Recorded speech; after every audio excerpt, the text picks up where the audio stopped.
Hello guys, welcome to judiciary point. This is Manjari Singh. आप सब जानते हैं कि आने वाले ईयर में 2021 में बहुत सारे एग्जाम्स लगे हुए हैं, तो हर किसी का कोई ना कोई एग्जाम होगा ही होगा। रीसेंट जो एग्जाम्स हैं वो है Bihar APO, Bihar PCSJ mains, MP PCSJ और बाकी स्टेट्स की भी वैकेंसीज आएंगी ही। इंडियन एविडेंस एक्ट बहुत ही इंपॉर्टेंट पोर्शन है हर एक एग्जाम के लिए, इसलिए मैं आज आप सब के लिए इंडियन एविडेंस एक्ट के इंपॉर्टेंट सेक्शंस लेके आई हूँ, जिसमें मैं एक क्विक ओवरव्यू भी बताऊंगी हर एक सेक्शन में से क्या पूछा जाता है एग्जाम में। एक वीडियो काफ़ी लेंदी हो जाता है, जिसके चलते मैं इस पूरे एविडेंस एक्ट के इंपॉर्टेंट पार्ट्स को 3 पार्ट में डिवाइड करूंगी। आज के सेशन में हम सेक्शन 55 तक बात करेंगे। प्लस आप सबको ये भी बता दूं कि एविडेंस एक्ट जो है एपीओ में, क्योंकि 4 ही पेपर आने हैं, तो उसमें एविडेंस एक्ट अप्रॉक्सीमेटली 25 मार्क्स का आएगा। एमपी पीसीएसजे में 15 मार्क्स का आता है और बिहार पीसीएसजे मेंस में एविडेंस का वेटेज 50 मार्क्स का है। तो आपके लिए ये वीडियो बहुत इंपॉर्टेंट है।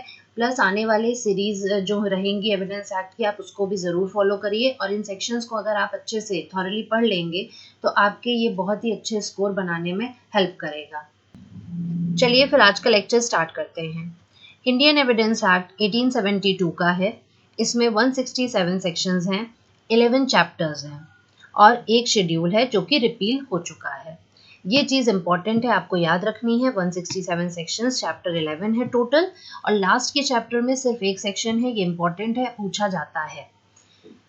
फिर बात करते हैं हम यहाँ पर स्टार्टिंग में। एक तो बहुत ही कॉमन सा क्वेश्चन है कि इंडियन एविडेंस एक्ट किसने बनाई है, तो ये इसमें आंसर आपका स्टीफन कहा जाता है, जो जनरल क्वेश्चन है पूछा जाता है।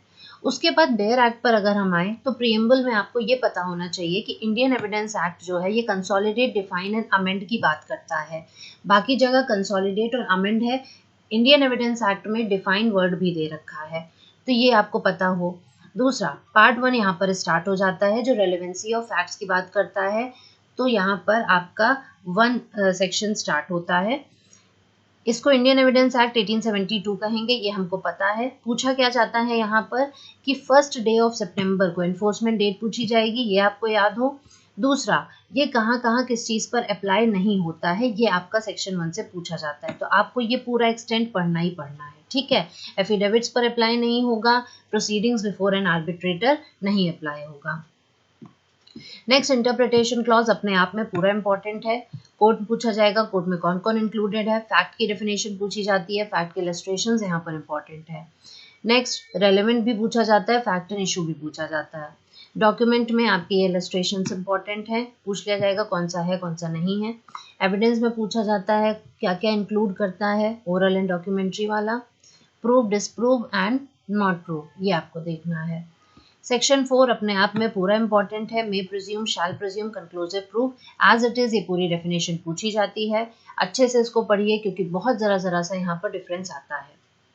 Chapter 2, relevancy of facts. एक क्वेश्चन तो यहीं पर सीधे सीधे बन जाता है कि जो रेलेवेंसी ऑफ फैक्ट्स का चैप्टर है ये कौन कौन से सेक्शन से डील करता है, तो यहाँ पर 5 to 55 आता है, ये आपको पता होना चाहिए। रेस्ट अगर हम सेक्शन 5 की बात करें तो यहाँ पर आपसे पूछा जाएगा कि एविडेंस किन किन चीज़ों का दिया जा सकता है, तो 2 चीज़ें आपको याद रखनी है, एक फैक्ट एंड इशू का दिया जाएगा एविडेंस, एंड दूसरा रेलेवेंट फैक्ट्स का दिया जाएगा, ये पूछा जाएगा, ठीक। इलस्ट्रेशन जिसमें जिसमें है आपको नहीं छोड़ने हैं, बहुत इंपॉर्टेंट है। Now the very important section comes section 6, ठीक है। ये डॉक्ट्रिन ऑफ रेजिस्टे है, आप सबको पता होगा। दूसरी चीज़ इसमें यह है कि यहाँ पर इलस्ट्रेशन इसका जो ए वाला है और बी ये आता है। प्लस इस सेक्शन 6 के केस लॉज बहुत इंपॉर्टेंट है। जिन जिन सेक्शन के केस लॉज इंपॉर्टेंट है मैं आपको बता दूंगी, आपको वहाँ पर केस लॉज भी साथ में देखने रहेंगे। तो 6 में आपको डॉक्ट्रिन ऑफ रेजिस्टे पता हो, इंग्लैंड के कंपैरिजन में पता हो कि इंडिया में कैसे आया है। इलस्ट्रेशन ए और बी इंपॉर्टेंट है। नेक्स्ट 7, अब 7, 8, 9 एंड 10 जो ये 4 हैं, यहाँ पर आपको ये याद रखना है कि ये कौन कौन से टर्म्स इंक्लूड करता है, क्योंकि आपसे यही टर्म्स दे दिए जाएंगे ऑप्शन में और एक चौथा टर्म ऐसा दे दिया जाएगा जो इस सेक्शन में मेंशन नहीं होगा, तो आपका वो गलत आंसर होगा, ठीक है। जैसे कि 7 में क्या क्या बात कर रहा है, ओकेजन, कॉज, इफेक्ट की बात करता है, ठीक है। तो आपको ये दिया रहेगा और चौथा आपको कुछ और दे देंगे, तो वो यहाँ पर गलत है। लेकिन एक और चीज़ है यहाँ पर 7 में, एक अपॉर्चुनिटी की भी बात करता है। हेडिंग में खाली मत जाइएगा, अंदर का भी आपको पढ़ना ज़रूरी है। एक यहाँ पर स्टेट ऑफ थिंग्स की भी बात करता है, और नेक्स्ट 5वां जो टर्म है यहाँ पर वो अपॉर्चुनिटी है। तो टोटल यहाँ पर 5 टर्म्स हैं 7 में, ठीक, ये आपको याद रखने हैं। Illustration as it is again फिर से इंपॉर्टेंट हो जाते हैं, जिसमें आपका एक बी वाला जो है ये आपका आता है प्री में, और बाकी भी आपको पढ़ने ही है। 8 वेरी इंपॉर्टेंट, पूछा जाता है यहाँ पर कि मोटिव, प्रिपरेशन एंड प्रीवियस और सब्सिक्वेंट कंडक्ट की यहाँ पर बात कर रहा है। तो 3 चीज़ें हैं, मोटिव, प्रिपरेशन और कंडक्ट, मोटे मोटे तौर पे देखा जाए तो। 4th आपको नया कुछ दे दिया जाएगा और वो पूछा जाएगा कि है इसमें कि नहीं है। अगली चीज़ जो 8 में इंपॉर्टेंट है वो है ये दोनों एक्सप्लेनेशंस, बहुत ज़्यादा इंपॉर्टेंट है, क्योंकि यहाँ पर इनसे रिलेटेड ही आपको इलस्ट्रेशंस दे रखे हैं। अब मैं आपको यहाँ पर बता दूँ कि जो एक्सप्लेनेशन 1 है उसका इलस्ट्रेशन, उससे रिलेटेड आपका इलस्ट्रेशन जे एंड के है, ठीक।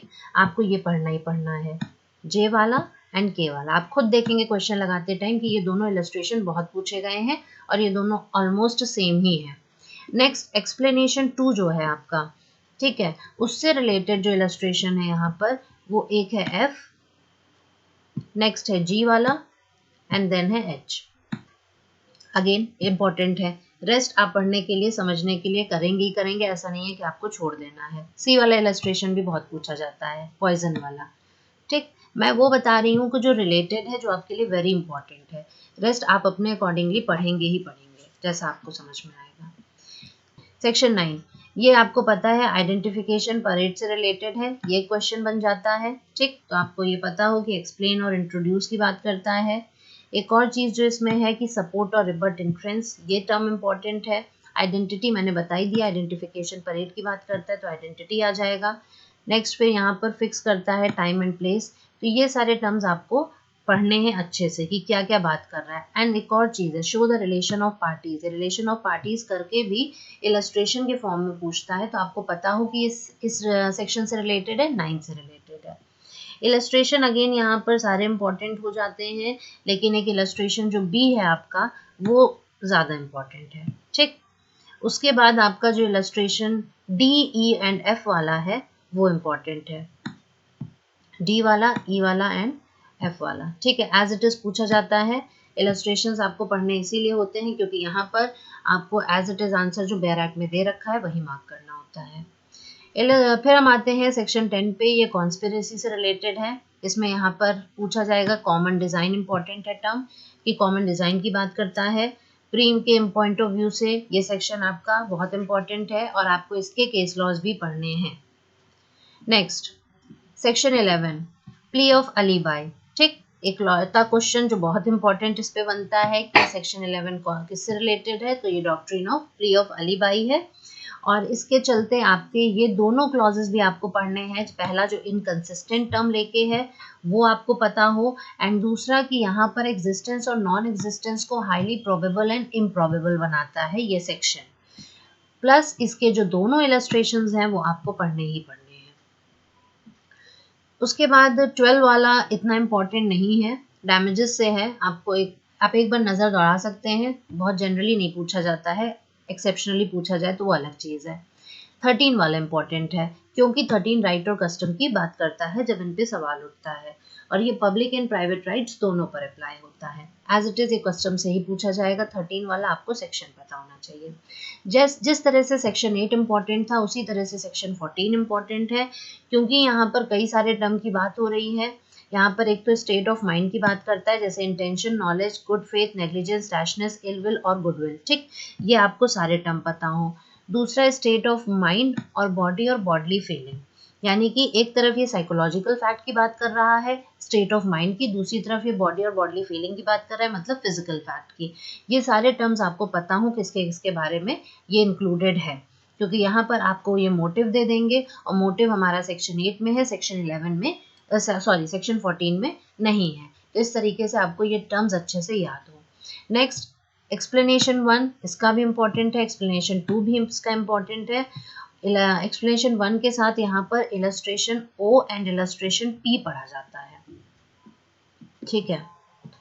ओ वाला intentionally shooting dead, as it is पूछा जाता है। यूपी में भी 2018 में क्वेश्चन आया है और पी वाला पढ़ा जाता है। ठीक है, इसके साथ रेस्ट आपका इलस्ट्रेशन ए इम्पॉर्टेंट है, ये दोनों से एक्सप्लेनेशन 1 से रिलेटेड हो गया। इसके अलावा आपका इलस्ट्रेशन ए इम्पॉर्टेंट है, आपका इलस्ट्रेशन सी इम्पॉर्टेंट है। ठीक है, डॉग वाला तो पता होगा, फेरोशियस डॉग वाला बहुत पूछा जाता है। नेक्स्ट आपका इलस्ट्रेशन ई इम्पॉर्टेंट है, ठीक है, डिफेमेशन वाला। उसके अलावा फिर आप इलस्ट्रेशन आई पढ़ना है आपको। नेक्स्ट आपको इलस्ट्रेशन एल पढ़ना है, पॉइजन वाला, अगेन हर जगह पॉइजन वाला इम्पॉर्टेंट है। नेक्स्ट मैंने ओ एंड पी आपको बता दिया है। फिर आ जाते हैं हम सेक्शन 15 पे, एक्सीडेंटल और इंटेंशनल, इन दो टर्म्स पे आपको ध्यान देना है। इसकी सेक्शन 15 बात कर रहा है और इसका आपको इलस्ट्रेशन ए पूछा जाता है, तो आपको वो पढ़ना है। 16 कोर्स ऑफ बिजनेस की बात करता है, इसलिए इम्पॉर्टेंट है, और इसका इलस्ट्रेशन ए ऑब्वियसली बहुत इंपॉर्टेंट है, पूछा जाता है। नेक्स्ट एडमिशंस पर आते हैं। यहाँ से एडमिशन शुरू होता है। सबसे पहले तो एक क्वेश्चन यही आएगा कि कौन से सेक्शन में एडमिशन डिफाइन है। आंसर है सेक्शन 17। एक क्वेश्चन बनता है कि एडमिशन क्या क्या इंक्लूड करता है, तो ओरल, डॉक्यूमेंट्री और इलेक्ट्रॉनिक फॉर्म तीनों होता है, आपको ये याद करना है यहाँ पर। नेक्स्ट यहाँ पर 18 में आ जाइए, तो 18 में क्या क्या इंक्लूडेड है वो पता हो आपको। The party interested in subject matter, ठीक है, person from home interest is derive, ये इंक्लूडेड जो है आपको ये पता हो इसमें। नेक्स्ट आपको सेक्शन 19 पढ़ना है, एडमिशन और ये कन्फेशन, ये पूरा अपने आप में बहुत इंपॉर्टेंट है, तो आपको वैसे तो इसमें वैसे भी कुछ भी नहीं छोड़ना है। अच्छा, सेक्शन 19 का ये इलस्ट्रेशन इज वेरी इंपॉर्टेंट, ठीक, ये आपको पढ़ना ही पढ़ना है। देन सेक्शन 14 पर हम आते हैं, तो 14 में भी इसका इलस्ट्रेशन इंपॉर्टेंट है, पूछा जाता है, तो जब आप सेक्शन पढ़ेंगे तब तो इलस्ट्रेशन पढ़ेंगे ही पढ़ेंगे। नेक्स्ट 21 इज़ वेरी इंपॉर्टेंट, बहुत इंपॉर्टेंट है, क्योंकि यहाँ पर ये बात करता है कि एडमिशंस एडमिसिबल होते हैं कि प्रोवाइडेड वो सेल्फ हार्मिंग हो। तो यहाँ पर इसके आपको ये पढ़ने ही है, सेक्शन पढ़ना है, प्लस आपको इलस्ट्रेशन भी इसका देखना है, जिसमें आपका बी वाला इलस्ट्रेशन जो कैप्टन ऑफ अ शिप वाला है ये इंपॉर्टेंट है, एंड सी वाला ये पूछा ही जाता है, रेस्ट आप समझने के लिए देखेंगे ही। अब इसके बाद जो सेक्शन इंपॉर्टेंट है वो आता है 22A। 22A इसलिए भी इम्पॉर्टेंट है क्योंकि ये 2000 आईटी एक्ट से जोड़ा गया है। अच्छा, जितने भी सेक्शंस आईटी एक्ट 2000 से आए हैं वो इम्पॉर्टेंट है, क्योंकि इस तरीके से पूछ लेते हैं, 4 ऑप्शन देंगे जिसमें से कहेंगे कौन सा 2000 से नहीं जोड़ा गया है, तो आपको चौथा एक ढूंढना होगा इसमें से, और 3 होंगे जो ऐड हुए होंगे। ठीक है, आपको ये भी पता होना चाहिए कि 2000 से आया था और सेक्शन 92 था और शेड्यूल 2 था, और उसकी इफेक्ट विद इफेक्ट फ्रॉम वो कौन सी डेट से आया था, तो वो था 17 अक्टूबर 2000। ठीक, तो 22A इसलिए इम्पॉर्टेंट है। अच्छा, 23 इसलिए इम्पॉर्टेंट है क्योंकि यहाँ पर एडमिशन सिविल केसेस में बात करता है कि कब रेलिवेंट होंगे, इसलिए यहाँ पर है। देन उसके बाद आपका यहाँ से 24 से कन्फेशन स्टार्ट हो जाता है। इंड्यूसमेंट, थ्रेट और प्रॉमिस वाला आपको याद रखना है कि 24 में बात हो रही है, जिसमें यहाँ पर पर्सन इन अथॉरिटी से आता है। ठीक है, ये कुछ टर्म्स पे आपको ध्यान देना है। ठीक है, पर्सन इन अथॉरिटी हो गया। दूसरा, he would have gain advantage और avoid any evil of a temporal nature in reference to proceeding against him, ये सब लाइंस इंपॉर्टेंट है जिसके रेफरेंस में आप आंसर तक पहुंच जाएंगे। नेक्स्ट आपका सेक्शन 25 के कन्फेशन टू पुलिस ऑफिसर आपको प्रूव नहीं करना है, ये इंपॉर्टेंट है। देन सेक्शन 26 इंपॉर्टेंट हो जाता है कि कन्फेशन अगर कस्टडी ऑफ पुलिस में कर रहा है तो वो उसके अगेंस्ट नहीं होगा अगर इमीडिएट प्रेजेंस ऑफ मजिस्ट्रेट में हो रहा है। ठीक, इसलिए इंपॉर्टेंट है। 27 जो है आपका ये एक्सेप्शन है। ठीक, कितनी इन्फॉर्मेशन आप जो एक्यूज से रिसीव कर रहे हैं, ये पिछले सेक्शंस का एक्सेप्शन है, कितने इन्फॉर्मेशन जो रिसीव कर रहे हैं वो आप इसके अगेंस्ट प्रूव कर सकते हैं, ये 27 है। देन 28 में पूछा जाता है कि मतलब कि अगर इंड्यूसमेंट, थ्रेट और प्रॉमिस जो था अगर उसको रिमूव कर दिया गया है तो कन्फेशन का क्या इफेक्ट होगा, रेलिवेंट हो जाएगा यहाँ पर। ठीक है, ये चीज़ है, 24 से रिलेटेड है 28। देन 29 आपका इंपॉर्टेंट है इसलिए क्योंकि ये एक्स्ट्रा जुडिशियल कन्फेशन से रिलेटेड है। ठीक है, यहाँ पे प्रॉमिस ऑफ सीक्रेसी की बात होती है। फिर आपका यहाँ पर सेक्शन 30 इंपॉर्टेंट है क्योंकि यहाँ पर जॉइंट ट्रायल की बात करी जाती है। ठीक है, तो ये आपका 24 से लेकर 30 तक कन्फेशंस हो गए। अच्छा, इसके इलस्ट्रेशन दोनों इंपॉर्टेंट है। नेक्स्ट सेक्शन 31 बहुत इंपॉर्टेंट है, पूछा जाता है कि admissions not conclusive proof but may stop, admissions conclusive proof but may not stop, मतलब ज़रा ज़रा सा चेंज कर दिया जाएगा और पूछा जाएगा। तो आपको याद रखना है कि एडमिशंस कंक्लूसिव प्रूव नहीं होते हैं, but they are operated as estoppel. ये याद रखना है आपको, स्टेटमेंट प्लस आपको इसका सेक्शन भी याद रखना है। 32 डाइंग डिक्लेरेशन अपने आप में एक बहुत बड़ा टॉपिक है, एक मेंस का आंसर भी बनता है। ठीक है, तो ये आपको प्री मेंस सबके हिसाब से आपको याद करना ही करना है। ठीक है, अब जैसे अगर देखा जाए कि कॉज ऑफ डेथ से, ठीक है, पहला वाला, तो इसके लिए आपका इलस्ट्रेशन ए इम्पॉर्टेंट है। सारे पॉइंट्स आपको पढ़ने ही हैं, लेकिन अब मैं रिलेट करके बता रही हूँ। जो पहला कॉज ऑफ डेथ है आप उसके साथ इलस्ट्रेशन ए पढ़ेंगे। सेकेंड वाला जो कोर्स ऑफ बिजनेस है उसके लिए आपको बी पढ़ना है, सी पढ़ना है और डी पढ़ना है। नेक्स्ट जो आता है आपका against interest of the maker, उसके साथ आपको ई पढ़ना है एंड एफ पढ़ना है, ये उसी से रिलेटेड है। देन आपका फोर्थ वाला जो है ओपिनियन पब्लिक और कस्टम वाला, तो यहाँ पर आपको इसके साथ आई पढ़ना है और जे पढ़ना है, कस्टम वाला है ये। देन एग्जिस्टेंस ऑफ रिलेशनशिप के लिए के और एल है इलस्ट्रेशन। देन नेक्स्ट जो है आपका विल वाला या D relating to family affairs, उसके लिए आपका इलस्ट्रेशन एम है। सेवेंथ में कोई नहीं है, 8 में सेवरल पर्सन्स वाला जो है इसमें आपका इलस्ट्रेशन एन आ जाता है। तो हर एक इलस्ट्रेशन यहाँ पर हर एक पॉइंट से रिलेटेड है सेक्शन 32 के। प्लस आपको एक चीज़ और याद रखनी है, यहाँ पर कस्टम से ध्यान आया, अभी बिहार में भी क्वेश्चन आया था कि कस्टम से रिलेटेड अगर आपसे पूछा जाए कि कौन कौन से सेक्शंस हैं, तो आपने अभी पीछे पढ़ा था कि एक तो सेक्शन 13 है, ठीक है, एक तो आपको सेक्शन 13 याद रखना है। दूसरा आपको 32 क्लॉज 4 में भी कस्टम की बात करता है और 32 क्लॉज 7 में बात करता है। तो ये तीनों आपको याद रखने हैं और ये ऑल ऑफ द अबव इसका आंसर हो जाएगा। इसके बाद आपको सेक्शन 33 देखना है, ठीक है, 33 देखेंगे। Then 34 is again important because वही 2000 IT एक्ट से ऐड हुआ है, entries in books of account वाला, ठीक है, कब रेलिवेंट होगा। इलेक्ट्रॉनिक फॉर्म भी इसमें इंक्लूडेड है, ये आपको पता होना चाहिए, इसी तरीके से ये कंफ्यूज करने के लिए पूछते हैं। इलस्ट्रेशन इसका इंपॉर्टेंट है, ये आपको देखना है। नेक्स्ट आपका सेक्शन 38 इंपॉर्टेंट है, relevancy of statement as to any law. भाई लॉ के स्टूडेंट है तो आप लॉ वाला तो पढ़ेंगे ही पढ़ेंगे, ठीक है, प्री में एज इट इज पूछा जाएगा। देन 39 वाला अगेन इम्पॉर्टेंट है क्योंकि ये ऐड तो नहीं हुआ है लेकिन ये सब्सटीट्यूट हुआ था आपका वही IT एक्ट 2000 से, तो आपको ये पढ़ना है।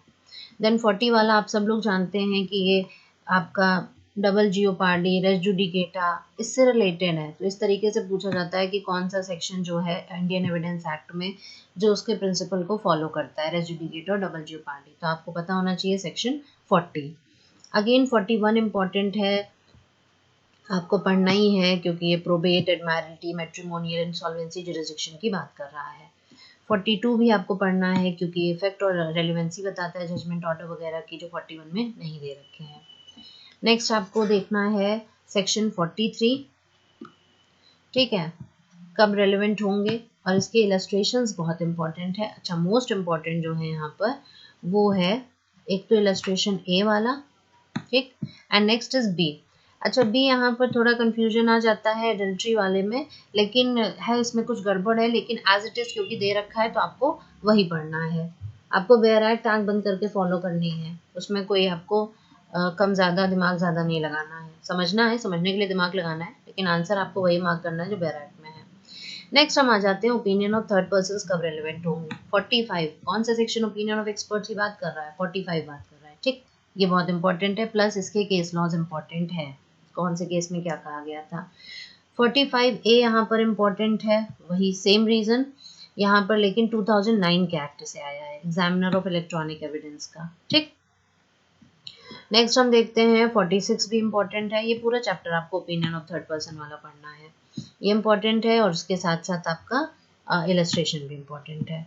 देन हैंडराइटिंग वाला 47 पढ़ना है आपको, इसके साथ सेक्शन 73 पढ़ा जाता है, ठीक है,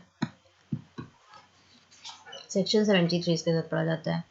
then 47A opinion as to digital signature कब रेलेवेंट होगा, वही 2000 में आया है। 85C इसके साथ पढ़ा जाता है। ओपिनियन पूछा जाएगा आपसे, किसकी ओपिनियन चाहिए, सर्टिफाइंग अथॉरिटी की ओपिनियन, ये इंपॉर्टेंट है। देन 48 में ओपिनियन एज टू, फिर राइट और कस्टम आ गया, लेकिन यहाँ ओपिनियन की बात है, ठीक है, इससे रिलेटेड है 48। उसके बाद यूसेज एंड टेनेट्स 49 पढ़ना ही है, कह रही हूँ ना ये पूरा चैप्टर इंपॉर्टेंट है। अच्छा, मोस्ट इंपॉर्टेंट ओपिनियन वाला 50 रिलेशनशिप वाला, इसका इलिस्ट्रेशन आपसे पूछा जाता है। इलिस्ट्रेशन ए आपका बहुत इंपॉर्टेंट है। और यहाँ पर आपका ये वाला खत्म हो जाता है ओपिनियन वाला चैप्टर। देन नेक्स्ट अगेन एक इम्पॉर्टेंट आता है चैप्टर क्या कहेंगे, अलग सेक्शन क्या लेंगे पूरा, कैरेक्टर व्हेन रिलेवेंट। ठीक, अब इसमें क्या है कि पहले तो एक तो आपको याद रखना है कि सिविल केसेस वाले कौन कौन से हैं। तो एक तो आपका सिविल केसेस वाला 52 है, ठीक है, और एक आपका 55 है सिविल वाला। तो आपको पहले तो याद रखना है कि ये जो कैरेक्टर वाला है ऐसी कौन कौन से कहाँ से शुरू हो रहा है कहाँ से खत्म है। तो 52 से 55 है, जिसमें 52 पहला वाला सिविल है और 55 लास्ट वाला सिविल है। बचे बीच में कौन कौन से 53 एंड 54, लेकिन एक 53A भी है। तो इसमें जो 3 हैं वो क्रिमिनल वाले आ जाते हैं। ठीक, और 53A की क्या खासियत है, 53A की खासियत ये है कि इसको 2013 के अमेंडमेंट में 2013 के अमेंडमेंट से लाया गया था, प्लस इसके बाद फर्दर इसमें और अमेंडमेंट किया गया है 2018 से, क्योंकि 376A 376B और सी और डी की जगह सब्सटीट्यूट करके यहाँ पर क्या लाया गया है, आपका ए बी लाया गया है, आपका डी ए लाया गया है और डी बी। ठीक, क्योंकि हमको पता है कि वहाँ पर हमारे 376 में आईपीसी में 2018 के अमेंडमेंट से ये सेक्शंस ऐड हुए हैं, तो इसके लिए यहाँ पर भी अमेंडमेंट किया गया है। तो आपको ये इतना पता हो कि 53A पूरा सेक्शन जो है वो 2013 अमेंडमेंट से आया था, और उसके बाद इसमें सब्सटीट्यूशन 2018 के अमेंडमेंट से हुआ है। अच्छा, 52 इम्पॉर्टेंट है क्या, वैसे तो सारे इम्पॉर्टेंट है, लेकिन जो मोस्ट इम्पॉर्टेंट एक चीज़ है वो जो एज इट इज़ पूछी जाती है वो ये है कि जो वर्ड कैरेक्टर है वो क्या इंक्लूड करता है। तो आपको याद करना है यहाँ पर कि बोथ रेपुटेशन एंड डिस्पोजिशन, एक ऑप्शन में होगा only reputation and not disposition, एक में होगा ओनली डिस्पोजिशन नॉट रेपुटेशन, एक में होगा बोथ, एक में होगा नन। तो आपको यहाँ याद रखना है कि ये इंक्लूड करता है दोनों। तो हमने आज यहाँ पर बात करी सेक्शन नंबर 1 से लेकर 55 तक इंडियन एविडेंस एक्ट। आपको जो जो मैंने बताया है हर सेक्शन में क्या क्या पढ़ना है, अगर आप थॉरली उस चीज़ को पढ़ेंगे तो आपके लिए बहुत हेल्पफुल होगा, प्री में भी एज वेल एज मेंस में। मेंस के आप प्रीवियस ईयर के क्वेश्चंस उठाइए, आप देखिए कौन से क्वेश्चन आया है, एंड देन आपको मेंस में क्या करना है, कुछ नहीं, आपको सेक्शन ही तो मेंशन करने हैं, section, illustration and case law. तो उसके लिए आप अलग से कुछ नहीं आपको देखना है, आपको बेयर एक्ट तो पढ़ना ही पढ़ना है, बेयर एक्ट आपका बेस है। तो इस तरीके से यहाँ पर हमने आज फर्स्ट सेशन में इंडियन एविडेंस एक्ट के 55 तक बात करी है। नेक्स्ट सेशन में हम 56 से लेंगे और देखते हैं बर्डन ऑफ प्रूफ वाले नेक्स्ट तक 114A तक देखेंगे उसमें। देन उसके बाद फिर हम आगे थर्ड सेशन में देखते हैं। आई होप आप लोगों को आज का वीडियो पसंद आया होगा और आपके आने वाले पेपर के लिए बहुत हेल्पफुल होगा। थैंक यू फॉर वॉचिंग, और जिन लोगों ने मेरा चैनल अभी तक सब्सक्राइब नहीं किया है वो प्लीज़ सब्सक्राइब करें, अपने फ्रेंड्स के साथ शेयर करें और लाइक करें, बेल आइकन ज़रूर हिट करें जिससे कि आपको आने वाले वीडियोस की नोटिफिकेशंस मिल जाए, क्योंकि अभी लाइन में लगी हुई हैं इंडियन एविडेंस एक्ट की वीडियोस। तो आपका कंप्लीट तभी होगा ये जब आप आने वाली 2 वीडियोस भी देखेंगे। आज के लिए इतना ही, थैंक यू सो मच।